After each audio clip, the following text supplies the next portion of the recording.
नमस्कार दोस्तों, जय हिंद। और कैसे हैं आप सभी। आशा है आप सभी अच्छे होंगे, अच्छे से पढ़ाई कर रहे होंगे, है ना।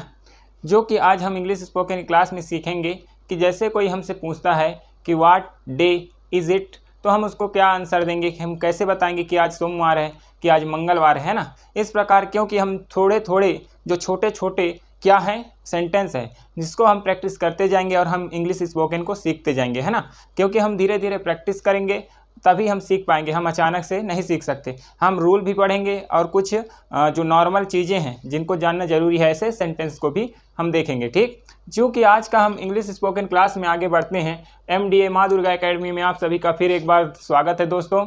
और फिर आज 14 जून 2023 है। आज का क्या बोल रहा है, व्हाट डे इज़ इट। क्या बोल रहा है, व्हाट डे इज़ इट। यानी कि अगर हम इसमें लिखे हुए वाक्यों को ध्यान देते हैं, ठीक, कि आज की क्लास में लिखा क्या है, तो क्या लिखा है, व्हाट डे इज़ इट, यानी आज कौन सा दिन है।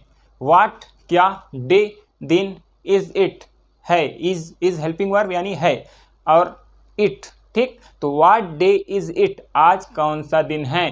तो देखो दोस्तों, सिंपली हम कौन सा रिप्लाई देंगे, आज कौन सा दिन है को हम बोलेंगे, जैसे आज क्या है हम मान लेते हैं, हम क्या कर लेते हैं, हम मान लेते हैं कि आज क्या है, आज मंडे है, आज है मंडे। क्या बोलेंगे, इट इज़ मंडे टुडे। अब यहाँ हमको ध्यान देने वाली बात है कि यहाँ से हमको क्या निकालना है, क्वेश्चन से ही हमको आंसर बनाना है। एक चीज़ आपको हमेशा याद रखना है माय डियर फ्रेंड्स, मेरे यारों, कि हम जो क्वेश्चन बनाते हैं, चाहे वह हिंदी हो चाहे वह इंग्लिश हो, हमसे जिस सेंटेंस में, यानी फ्यूचर, पास्ट, प्रेजेंट, तीन ही काल हिंदी में भी होते हैं, तीन ही काल इंग्लिश में भी होते हैं। काल यानी टेंस, समय। तो हमको जिस टेंस में क्वेश्चन पूछा जाता है उसी टेंस में हमको आंसर देना होता है। Are you clear. जैसे कि अगर हमसे पूछा जाए कि तुम खाना खा रहे हो, यानी कि वर्तमान में पूछ रहा है, या तुम खाना खाते हो, तो हम ये तो नहीं बोलेंगे कि मैं खाना नहीं खा रहा हूँ या मैं खाना खाया था, है ना। वो तुरंत पूछ रहा है तो हम आंसर देंगे हाँ मैं खाना खा रहा हूँ या मैं खाना खा रहा हूँगा, ऐसे तो आंसर नहीं देंगे। क्योंकि भाई वो सामने में देख रहा है, वो पूछ रहा है खा रहा हूँ, तो आप कैसे बोलोगे। आप आगे और अलग से खाना खाएं वो अलग बात है, लेकिन वर्तमान में तो अभी खा रहे हैं ना। तो क्या करते हैं, जब कोई आंसर जिस टेंस में पूछता है तो हम उसी टेंस में आंसर देते हैं। आपसे अगर प्रेजेंट टेंस में क्वेश्चन किया जाता है तो आप आंसर भी प्रेजेंट टेंस में देंगे। हाँ, आपसे अगर फ्यूचर में टेंस क्वेश्चन करता है, जैसे यहाँ लिखा है व्हाट डे इज़ इट, तो अगर ये क्या किया है, प्रेजेंट टेंस में क्वेश्चन पूछा है, तो हम आंसर भी प्रेजेंट टेंस में देंगे माय डियर फ्रेंड्स। अब क्वेश्चन यहाँ ये उठता है, आपके मन में ये क्वेश्चन आना चाहिए कि भाई प्रेजेंट टेंस कैसे हम पहचाने, है ना। यहाँ प्रेजेंट टेंस है या नहीं है, कैसे जाने।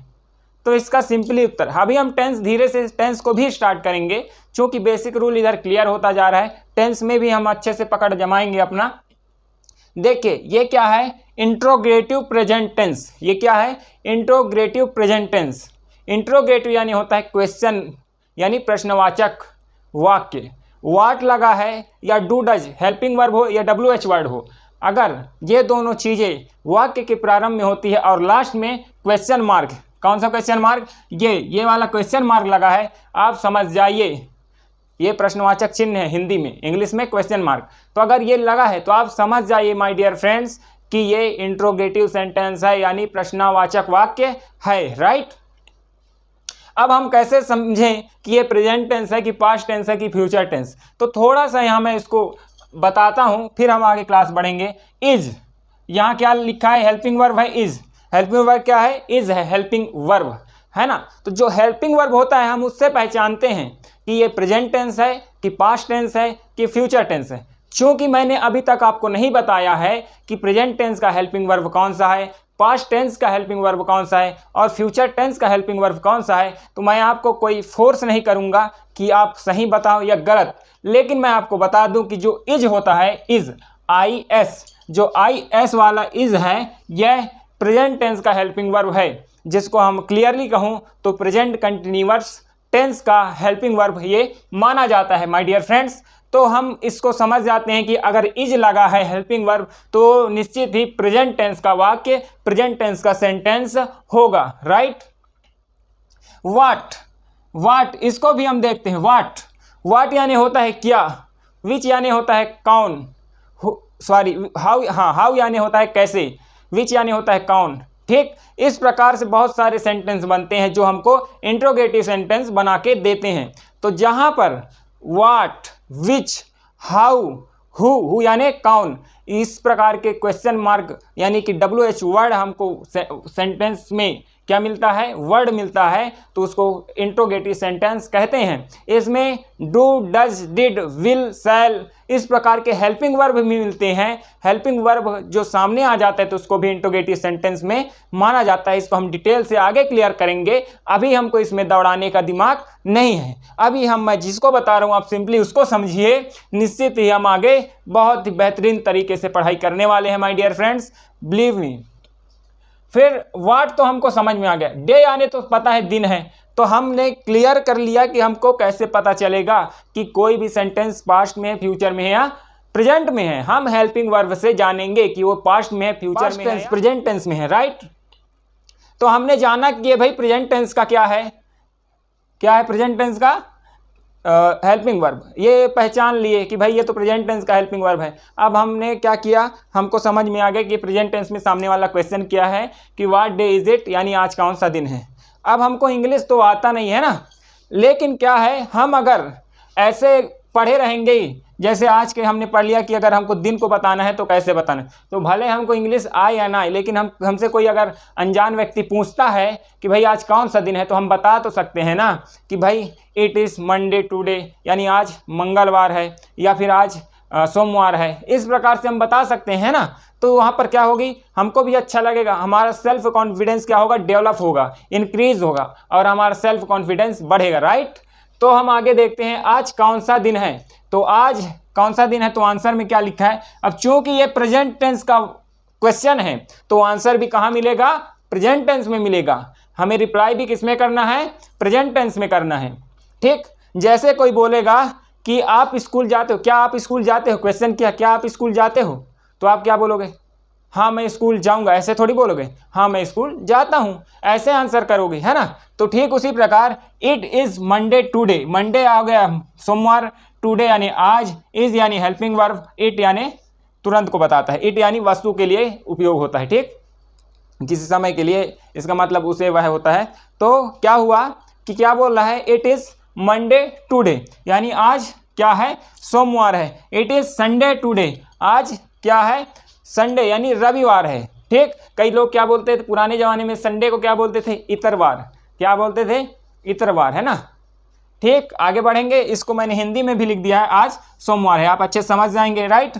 देखिए 2-4 एग्जाम्पल और मैंने बनाए हैं, क्योंकि अगर हम जितना प्रैक्टिस करेंगे हमको उतना ही आसानी से और जल्दी से समझ में आएगा। हम जितने सेंटेंस देखेंगे, सेंटेंस को क्लियर करेंगे, उतने ही हमारे लिए क्या है, बेनिफिट्स है, ठीक, एडवांटेज है ये हमारे लिए। हम इसको ये नहीं लेंगे कि अरे जब एक समझ में आ गया तो हम दूसरा नहीं पढ़ेंगे, क्योंकि हम जितना अधिक पढ़ेंगे, एक अगर हमने पढ़ा है, समझ में तो आया है, लेकिन वो हमारे दिमाग नहीं बैठा है। अगर हम उसको एक बार पढ़ के छोड़ देंगे तो अगले दिन हम भूल जाएंगे। लेकिन अगर हमने कंटिन्यू उसको एक ही शब्द से कई वाक्य बनाए हैं तो वह हमारे सब कॉन्शियस माइंड में बैठ जाता है, और हम नहीं याद करते, फिर भी हम जब बोलते हैं तो अपने आप मुंह से निकलता है, वह अपने आप बाहर आता है, ठीक। जैसे आज हम हिंदी में क्या हमको सोचना पड़ता है क्या बोलना है, सिचुएशन, जैसी स्थिति परिस्थिति सामने आती है वैसे हमारे वर्ड मुख से निकल जाते हैं हिंदी में, है ना, गांव में, देहाती में, छत्तीसगढ़ी में।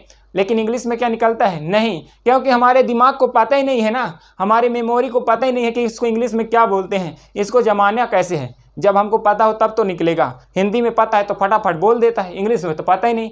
तो इसीलिए प्रैक्टिस करेंगे तब आपको मेमोरी को, आपके जो दिमाग है, मेमोरी है, उसको पता चलेगा भाई कि इसका इंग्लिश में कैसे बोलना है, कब बोलना है, किस प्रकार से बोलना है, ठीक। इसलिए प्रैक्टिस किया जाता है माय डियर फ्रेंड्स। तो आज देखते हैं एक और क्या करते हैं, 2-3 एग्जाम्पल है उसको भी क्लियर कर लेते हैं। बोल रहा है it is Friday today, it is Friday today यानी आज क्या है, शुक्रवार है। इट इज़ सैटरडे टुडे, आज क्या है, शनिवार है।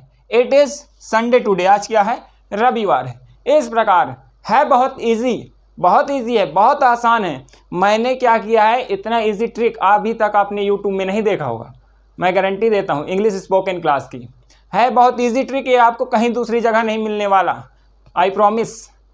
आप सर्च मार के देख लीजिए। तो है इजी, लेकिन आपको पता तो हो। इजी होने से कुछ नहीं होता, वो हमारे को पता होना चाहिए, हमारे माइंड में होनी चाहिए, तब हम बोलते हैं। क्योंकि अगर इजी तो है, लेकिन इजी कहते हैं ना कि इजी और डिफ़िकल्ट कुछ नहीं होता। इजी और डिफ़िकल्ट यानी आसान और कठिन इस दुनिया में कुछ नहीं है। जिसके लिए जो कठिन है उसके लिए वो कठिन है, जिसके लिए जो आसान है उसके लिए वो आसान है। मतलब गणित को भी, जिससे गणित बनता है उसके लिए गणित क्या है, कठिन है क्या? नहीं।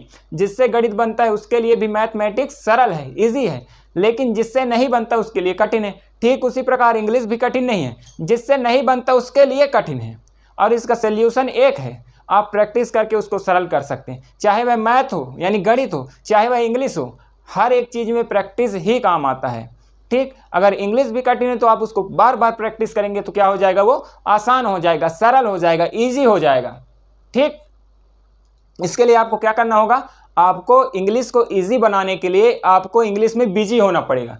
क्या होना पड़ेगा, आपको इंग्लिश में बिजी होना पड़ेगा। यानी अगर इंग्लिश को सरल बनाना है तो आपको इंग्लिश में इतना प्रैक्टिस करने में व्यस्त होना पड़ेगा कि आपको दूसरा कुछ भी ना पढ़ने को मिले। आप रात दिन एवरी टाइम इंग्लिश के बारे में ही सोचें, उसके ही ट्रांसलेशन करते रहें, तब आपके लिए इंग्लिश ईजी लगेगा। ठीक, तो कठिन कुछ नहीं है, सरल कुछ नहीं है। जिसके लिए जो जैसा परिस्थिति है, जो जिसको जैसा मानता है, उसके लिए वो वैसा है। I am right.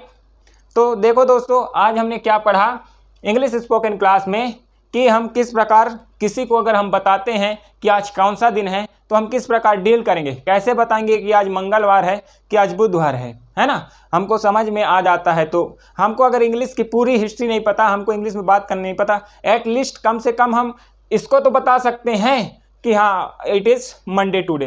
इतना बोलेंगे, सामने वाला सुन लिया, फिर चला जाएगा। वो आपसे पूरा इतिहास थोड़ी पूछेगा इंग्लिश में और आगे बात थोड़ी करेगा। भैया अनजान आदमी है, नए जगह पे हैं आप, उसको अगर आज समय पूछना है, दिन पूछना है, तो एक बार पूछेगा, आगे निकल जाएगा। आपको भी अच्छा लगेगा, भाई मैंने इंग्लिश में आंसर दिया, है ना। तो इस प्रकार आप सीखिए, छोटे छोटे इस प्रकार के वाक्यों को तो जानिए। इससे क्या होगा, आपकी सेल्फ कॉन्फिडेंस इंक्रीज होगी, डेवलप होगा। ठीक, तो आज के क्लास में इसको यहीं तक देखते हैं। आगे हम फिर इस तरह की क्लास लाएंगे। शायद मेरे ख्याल से अगला वीडियो उस पर होगा, डेट पे होगा कि आज कौन सा डेट है, तारीख है। तो उसको भी हम थोड़ी इससे डिफरेंट है, तो उसको भी हम अगले क्लास में क्लियर करेंगे। तो ठीक है दोस्तों, इसको प्रैक्टिस कीजिए। हम अगले क्लास में फिर मिलेंगे एक नए क्लास के साथ, एक नए टॉपिक के साथ। तब तक इसको प्रैक्टिस कीजिए और इतना प्रैक्टिस कीजिए कि अगले क्लास आते तक में आप इसको पानी की तरह बोलें। ठीक, तब तक के लिए थैंक यू, जय Hind. Continue hard work, continue patience.